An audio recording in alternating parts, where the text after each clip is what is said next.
नमस्कार। मेरे सम्मानित पत्रकार महोदय, मातृशक्ति, आप सबको प्रणाम। आपको कष्ट देना मुझे अच्छा नहीं लग रहा था, लेकिन चूंकि आज मेरे को आपसे बहुत सहायता की आवश्यकता थी, इसलिए आपको कष्ट दिया। मैं आपका स्वागत करता हूँ, अभिनंदन करता हूँ। मैं आगामी चुनाव जो है 25 तारीख को, उसमें मैं विधानसभा चुनाव में प्रत्याशी हूँ, निर्दलीय प्रत्याशी हूँ। नाम मेरा ज्ञानचंद सारस्वत है। अजमेर के पास बिड़च्चावास गाँव का रहने वाला हूँ, जन्म वहीं हुआ है, लेकिन शिक्षा दीक्षा लालन सब अजमेर में ही मैं बड़ा हुआ हूँ। पशुपालन मेरा व्यवसाय है। भारतीय जनता पार्टी और उससे संबंधित कई संगठनों में मैं शुरू से जुड़ा रहा। छात्र जीवन में संघ का 2 बार कार्यवाह रहा, विश्व हिंदू परिषद में मेरे पास दायित्व रहा, भारतीय जनता पार्टी का 2 बार वार्ड अध्यक्ष रहा, मंडल मंत्री रहा, पशुपालन प्रकोष्ठ का जिलाध्यक्ष रहा। 2010 से आज तक लगातार मैं नगर निगम के अंदर पार्षद हूँ। वार्ड नंबर 2 और 3, 4 से राजस्थान की सर्वोच्च निकाय चुनाव की सर्वाधिक बड़ी जीत से मैं पार्षद हूँ। मैंने अपने जीवन के अंदर राजनीति के साथ साथ सामाजिक कार्यों को प्राथमिकता दी है। सामाजिक कार्यों के अंदर हमने प्रयास किया है कि हमारे माध्यम से लगभग 350 से ज़्यादा बड़ी सर्जरियाँ, जिसमें बाईपास सर्जरियाँ, ब्रेन सर्जरियाँ, हार्ट सर्जरियाँ और दूसरे तरह की सर्जरियाँ, कूल्हे की बॉल की हड्डी की सर्जरियाँ, घुटनों की सर्जरियाँ, 350 सर्जरियाँ हमने जनसहयोग से की है। 6000 वृक्षारोपण लगभग हमारी टीम के माध्यम से हुए हैं। हमारे यहाँ से लगभग 8 से 10 कुओं की हमने सफाई कराई है। 2 बावड़ियों की हमने खुदाई और सफाई का काम हमने विभिन्न सरकारी माध्यमों से करके मॉनिटरिंग करके अच्छा सा बनाया है। हमने 3 कबूतरशालाएँ बनाई हैं। 2 कबूतर फ्लैट, अजमेर संभाग का सबसे पहला कबूतर फ्लैट हमने बनाया। ज़रूरतमंद कन्याओं का साधन, शादी, पूरी शादी हमारी टीम के माध्यम से कितनी शादियाँ हमने कराई है। इसके साथ साथ कई काम ऐसे हैं, मासिक राशन और सरकारी योजनाओं की बात करते हैं तो सर्वाधिक पेंशन एक दिन के अंदर मैंने जारी करवाई है। मजदूर या श्रमिक कार्ड है तो सर्वाधिक मैंने एक दिन के अंदर बनवा के दिए हैं अजमेर मेरवाड़ा कॉन्ट्रैक्टर एसोसिएशन के साथ में मिलकर। इस तरह से एक सामाजिक कार्यों की लंबी फहरिस्त मेरे पास है। गौ सेवा की कोविड की बात आती है तो कोविड में हमारी टीम ने एक बहुत बड़ा अजमेर शहर में काम किया था। गौवंश में लंपी महामारी राजस्थान में आई थी, तो अजमेर में सबसे पहला काम शुरू करने वाली हमारी टीम थी और एक बहुत बड़ा लाखों रुपए का काम लंपी के अंदर हमारी गौवों से संबंधित हमारी टीम ने किया है। चुनाव भारतीय जनता पार्टी में मैं रहा था। भारतीय जनता पार्टी में रहते हुए पार्षद था, तो मैं कहीं किसी शहर स्तर की समस्या की बात करता था तो मुझे ये कहा जाता था कि यार आपकी सीमा वार्ड है, वार्ड से बाहर की बात करता था, दूसरे पार्षद साथियों को अच्छा नहीं लगता था। कई मुद्दे हैं, उन मुद्दों के ऊपर मुझे पार्टी में रह के काम करने का अवसर नहीं मिलता था।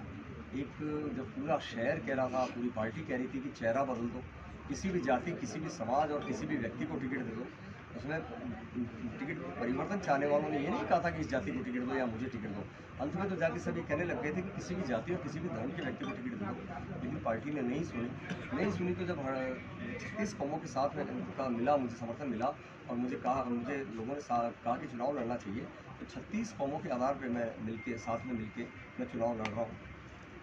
एक आरोप ये लगता है कि ये कांग्रेस को जिता रहा है, बीजेपी को हरा रहा है। मैं उनको आपके माध्यम से जवाब देना चाहूँगा कि साहब, अगर किसी को हराना होता और कांग्रेस को जिताना होता तो मैं फ़ोन के माध्यम से या भारतीय जनता पार्टी में भी रह के पीठ में छुरी मार के गद्दारी करके भी मैं चुनाव हरवा सकता था। मेरे लिए बहुत आसान काम था। मैंने 2003 से लगातार सभी विधानसभाओं में जो वर्तमान विधायक महोदय हैं, माननीय के चुनाव में मैंने जिताने का पूरा प्रयास किया। भारतीय जनता पार्टी हो या नगर निगम अजमेर हो, उनके महापौर जी या जिलाध्यक्ष जी से आप पूछ लीजिए। जब मैं भारतीय जनता पार्टी में जब तक रहा या नगर निगम में पार्षद के नाते एक अच्छे बच्चे की तरह, आज्ञाकारी बच्चे की तरह मैं रहा हूँ। कभी मैंने अनुशासनहीनता नहीं की, कभी किसी से फालतू बात नहीं की।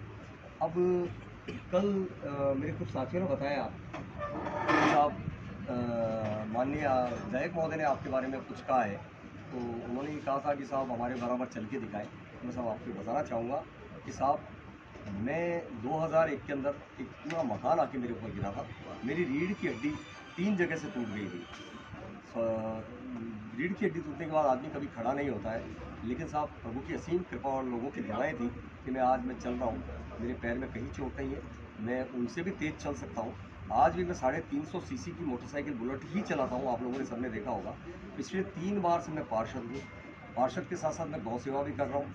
मेरे चाल में कहीं मेरी ये काम बाधा नहीं आया, मैं बहुत अच्छे से चलता हूँ। लेकिन जब रात को देर रात तक मैं नहीं सो पाता हूँ या ज़्यादा मेरी शारीरिक थकान हो जाती है, तो मेरे पैरों में कहीं लड़खड़ाहट नहीं, मेरे नर्व सिस्टम में, स्नायु तंत्र में लड़खड़ाहट आ जाती है। उसके कारण से ऐसा लगता है कि मैं चलने नहीं पा रहा हूँ। बाकी पूरा मैं अच्छे से दौड़ सकता हूँ। नामांकन भरने से लेकर आज तक मैंने तो हमेशा हमारे इनको सम्मानित थे, हैं और रहेंगे वाली बात कर रहा हूँ। आज तक तरह तरह की इनकी टीम मेरे ऊपर आरोप लगाती आई है। वो आरोप जो काम मैंने किए ही नहीं है, लेकिन मैंने जवाब नहीं दिया। क्यों नहीं दिया कि सम्मान्य की तरफ से मुझे कुछ नहीं कहा गया था। जब सम्मान्य की तरफ से मुझे कल कहा गया है तो मुझे बोलना पड़ा। एक सम्मान्य कल कह रहे थे कि साहब इसने मुझे 2 बार कहा है कि मैं चुनाव नहीं लड़ूंगा आपके सामने। तो मैं उनकी बात को आगे बढ़ाते हुए कहूँगा कि आदरणीय, आपको 2 बार नहीं, मैंने कम से कम 20 बार 50 बार कहा है कि मैं आपके सामने चुनाव नहीं लड़ूंगा। आपने जब भी बात करी, क्योंकि आपको मेरे से भय था, आप मुझे पूछते थे कि यार ज्ञान जी आप चुनाव तो नहीं लड़ोगे? मैं कहता था नहीं साहब आपके सामने चुनाव नहीं लड़ूंगा। नहीं लड़ने की बात करिए, लेकिन ज़रा उनसे भी तो पूछो कि साहब मैंने 50 बार कहा होगा या 100 बार कहा होगा। सार्वजनिक तौर पे भी मैंने कई बार कह चुका हूँ, कई बार बीजेपी की बैठकों के बाहर भी मैं इनको कह चुका हूँ, उसके मेरे पास प्रमाण भी है, साथी भी कहने को तैयार है। तो कभी उन्होंने मेरा हाथ रोका कि हाथ पकड़ के कहा क्या कि संगठन की बात करो। मैंने कहा कि आप चुनाव लड़ोगे तो मैं नहीं लड़ूंगा, अगर दूसरा आया तो कोई लड़ूंगा। तो उन्होंने मुझे कभी संगठन की बात नहीं सिखाई। उन्होंने आज तो बहुत बातें करते हैं कि व्यक्ति सर्वोपरि नहीं होता, संगठन सर्वोपरि होता है। जो साहब 5 साल से मैं जो संगठन के बारे में जानता हूँ, मुझे क्या संगठन सिखाएंगे लोग बाग? उन्होंने कभी मेरे को संगठन, क्योंकि वो अपने उनके हित से तो रहे, मैं चुनाव नहीं लड़ रहा, बात खत्म। बिल्कुल वो सही कह रहे हैं कि मेरा मेरा टिकट, उनका टिकट होने के बाद नहीं आए थे साहब, टिकट होने के पहले आए थे। मैं बनारस से लौटा था, उन्होंने जब तक मेरा कोई मानस नहीं था, मैंने कहा भाई साहब मैं चुनाव नहीं लड़ूंगा। लेकिन साहब आपने भी तो बार बार कार्यकर्ताओं को कई बातें कह के और आपने हनन किया ना साहब, उनके पद और प्रतिष्ठा को कहीं ना कहीं आपने भी तो आज पहुंचाई है। आप भी तो पीछे खड़ी लंबी लाइन को कह रहे हो कि कभी आपने ये कहा क्या कि ये कार्यकर्ता ऐसा करेगा? आपने उपमहापौर के टाइम कभी किसी को आगे बढ़ाने की कोशिश की है? जो भारतीय जनता पार्टी में सही आगे बढ़ा है वो या तो अभी मेरी चल नहीं रही है, सरकार नहीं है, मैं ये बात नहीं बोलता कभी, मैं इनका नाम नहीं लेता किसी का भी। लेकिन बार बार जब इन्होंने कहा, पानी की बात की है, तो मैं आज बात करूँगा कि आप 2 बार मंत्री रहे, क्यों नहीं आपने स्टोरेज टैंक बनाए? क्यों आपने लाइनों का जंगल, लोहे का जंगल बिछाया है ज़मीन के अंदर? आपको स्टोरेज टैंक बनाने चाहिए थे साहब, जिससे आज 48 घंटे कभी कोई ट्रिपिंग भी हो तो अजमेर उत्तर की जनता को पानी मिल सके। आपने वो कौन से काम किए जन सहयोग से या जन सहभागिता से जिनको गिना सकते हैं? मोदी जी तो पूरे राष्ट्र के प्रधानमंत्री है, भारत का हर बच्चा गर्व से कह सकता है, मैं भी कह सकता हूँ कि हमारे प्रधानमंत्री जी ये कर रहे हैं, स्मार्ट सिटी दिए मोदी जी ने दिए। आप क्यों, जब मैं लड़ रहा हूँ ना चुनाव मेरे कामों के आधार पर कि मैंने वार्ड नंबर 2, 3, 4 में काम किए, सामाजिक काम किए, आप आओ उनके घर पे, आप अपने काम ला के लड़ाओ चुनाव, आप लड़ो चुनाव, बताओ अपने सामाजिक आधार। क्यों आप मोदी जी का चेहरा बार बार, मोदी जी का तो मैं भी कह सकता हूँ, आप भी कह सकते हैं, पूरा भारत के हर नागरिक कह सकता है हमारा प्रधानमंत्री जी बढ़िया है। हमारे प्रधानमंत्री जी ने हर धर्म के लिए काम किया, हर जात के लिए काम किया, हर बात के लिए काम किया, हर क्षेत्र में काम किया। मोदी जी के नाम पे चुनाव लड़ रहे हो, आप अपने नाम पे लड़के देखो ना साहब। हम मोदी जी से अलग नहीं है, पूरा राष्ट्र मोदी जी के साथ है। इसके अलावा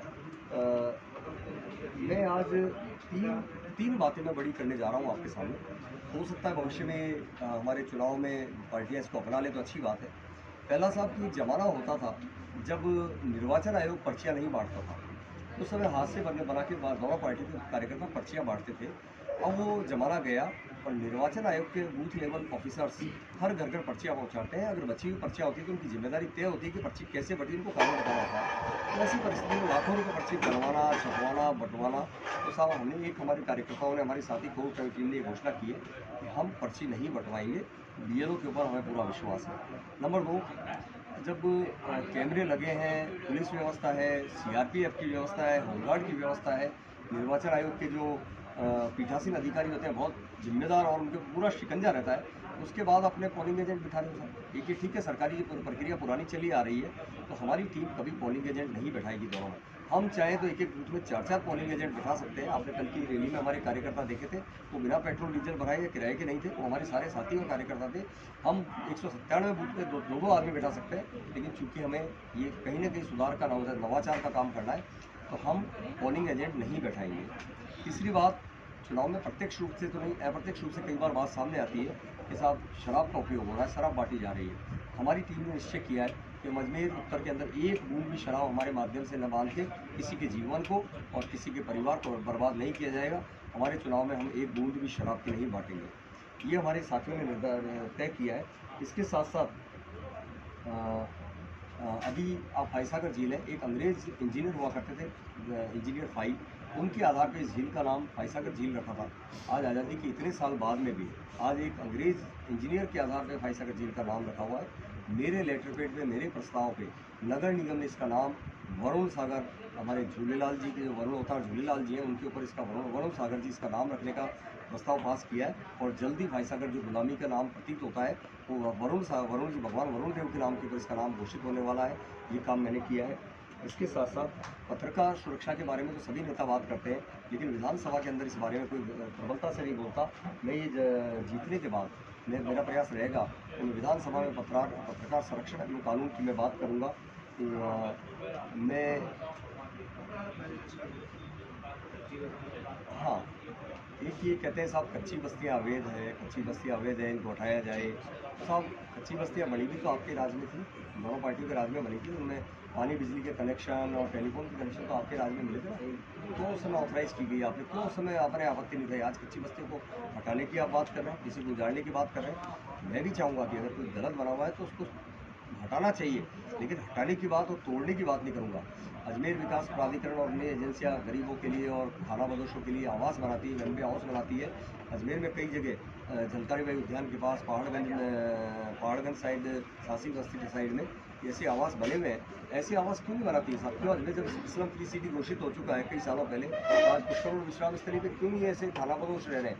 जो ऐसी बस्तियाँ हैं उनको कहीं ना कहीं उनके पुनर्वास की व्यवस्था की जाए। तो सरकार वो 12,000 रुपये सरकार लेके और बाकी रियायती दर के ऊपर उनको आवास दे रही है, तो वो व्यवस्था करके आप करो ना। आप तोड़ने की बात क्यों कर रहे हो? आप पुनर्वास की बात कीजिए ना। ये पुनर्वास और जोड़ना इनको नहीं आता है, इनको तोड़ना आता है। और आज मैं सभी पार्टियां अपने राज्य स्तर और राष्ट्रीय स्तर के गारंटी पत्र लेके आए, लेकिन मैं अजमेर उत्तर के लिए मैं आज मेरा घोषणा पत्र मैंने जारी किया है। इसमें मैं किसी राज्य स्तर की गारंटी नहीं दे रहा हूँ, सामान्य बातें हैं। मैं एक अपना घोषणा पत्र जारी कर रहा हूँ जिसमें अजमेर उत्तर की गारंटी दे रहा हूँ, और ऐसी गारंटियाँ हैं जो हर तबके से जुड़ी हुई है। लेकिन ये किसी प्रकार की कोई इतनी बड़ी गारंटी भी नहीं है जिसको एक विधायक पूरा ना कर सके। मैं अपना घोषणा पत्र जारी कर रहा हूँ, ये आपके समक्ष है। इतना ही। जय हिंद।